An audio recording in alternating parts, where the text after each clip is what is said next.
And thanks so much for tuning into the Daily Dose for Spiritual Growth. Happy Saturday, everyone. Tomorrow is Easter Sunday.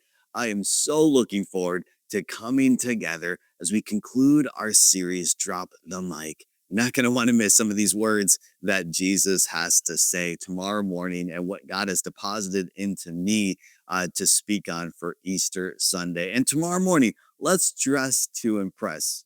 You know I will, right? Now, also, if you happen to miss the service last night for our memorial style service for Jesus, or you want to watch it again, or you want to share it with somebody, I encourage you to do that on social media, on our YouTube, on our Facebook pages. And what a honor and privilege it is, and amazing people that that creatively spoke. I mean, my goodness, it was such a wonderful service last night. So I want to encourage you to watch that.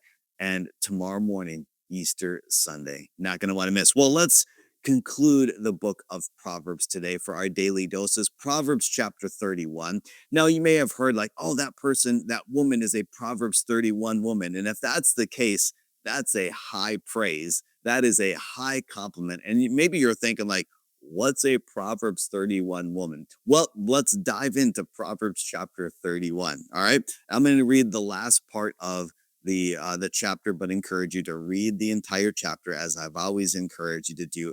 We don't have the time for me to read you the entire chapter, but encourage you to do that. Starting in verse 25 of Proverbs 31. You want to know what a Proverbs 31 woman is? Well, it's right here. She is clothed with strength and dignity, and she laughs without fear of the future. When she speaks, her words are wise, and she gives instructions with kindness. She carefully watches everything in her household and suffers nothing from laziness. Her children stand and bless her. Her husband praises her. There are many virtuous and capable women in the world, but you surpass them all. Charm is deceptive, and beauty does not last, but a woman who fears the Lord will be greatly praised. Reward her for all she has done. Let her deeds publicly declare her praise. Now, for me personally, I am extremely blessed. Most of you know Pastor Sarah, and God has blessed me with her as my wife. My goodness, and I've known her longer than I haven't known her.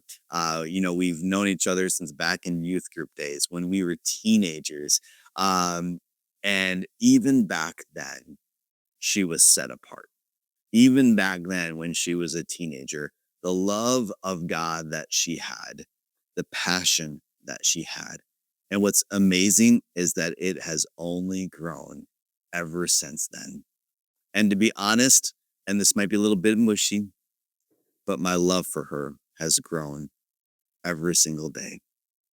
I continue to be so impressed with her, so impressed by her love for the Lord, so impressed by the life of integrity, the life that she wants to live to honor the Lord. Like who she is who she is. Is she perfect?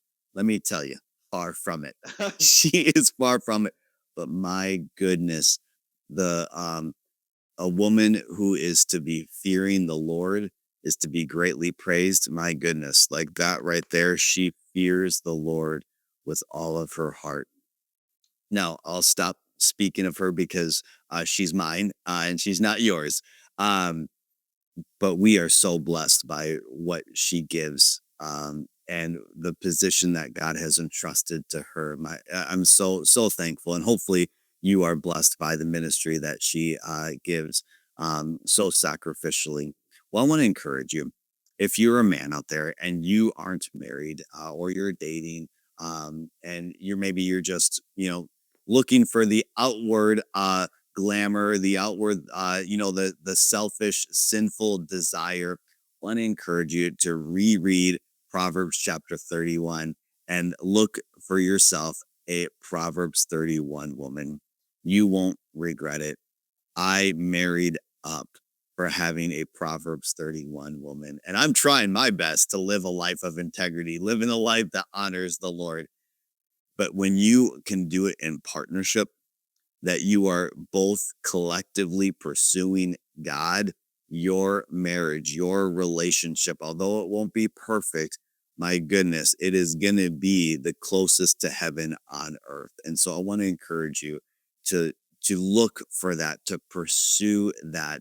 Now, if you're in obviously a relationship and you are married, if you are a gentleman or if you are a woman, would you just be praying for one another? Would you? And if you are a woman, you want to become more like that. You want to become more of a virtuous woman. You want to be a woman that fears the Lord. We'll take one step at a time. A lot of times, for us, for women and for men, we like to, skip the work that it takes. It's not going to happen overnight, and we have to continue to fight that sinful desire. We have to fight the culture, fight this world, and we should be an alien to this world. We should feel uncomfortable with this world. We should feel uncomfortable with what the world praises, um, and we should pursue what God honors, becoming a Proverbs 31 woman, and as men, encouraging those Proverbs 31 women. And so I want to just thank you so much for tuning in all week long as we finish out this book of Proverbs and as we celebrate tomorrow morning with Easter Sunday. Again, I want to encourage you to join us tomorrow morning. May God bless you. And if you have family in the area, or maybe you don't have blood family in the area, my prayer is that you experience the power and the presence of God in your life and in your home as we celebrate the Savior of the world.